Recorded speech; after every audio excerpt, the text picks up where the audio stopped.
خیموں نامی شخص نے اپنے پہلو میں کھڑے جھکی کمر والے ایک بزرگ کو مخاطب کر کے کہا۔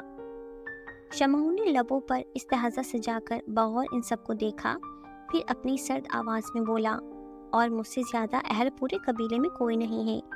سب نے ایک ساتھ اپنی سرد نظروں سے اسے سرتاپا گھورا۔ تمہیں اپنی اہلیت ثابت کرنی ہوگی شمعون، شکوفہ نامی شخص نے ٹھنڈے ٹھار لہجے میں کہا۔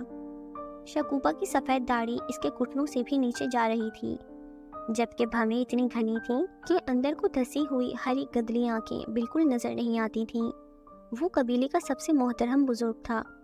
جھریوں بھری اس کی سفید سفید کھال خوفزدہ کر دینے کی حد تک لٹک رہی تھی۔ بارش کا پانی اس کی داڑھی میں جمع ہو کر نکل رہا تھا۔ شمعون کچھ دیر تک انہیں گھورتا رہا، پھر بے بسی کے احساس کے ساتھ سر ہلا دیا، لیکن چہرہ سپاٹ ہی رکھا۔ اور اگر تم اپنی اہلیت ثابت نہ کر سکے تو شمعون تمہیں تمہاری نانی سے بھی بڑی سزا دی جائے گی، کیونکہ تم نے غلطی نہیں کی، غداری کی ہے ایک معمولی انسان کے لیے اپنی ماں کی جان لے کر۔ شکوفہ کا انداز اس کی شخصیت کے برعکس بہت دبنگ تھا۔ شمعون اس بار بھی چپ رہا، کیونکہ وہ اپنی غلطی مانتا تھا۔ تم ابھی اور اسی وقت ہمارے ساتھ کناڈا چلو۔ کناڈا؟ لیکن کیوں؟ شمعون بگڑ کر بولا، جب تک تم اپنی اہلیت ثابت نہیں کرتے ہم سے سوال پوچھنے کے بھی اہل نہیں ہو۔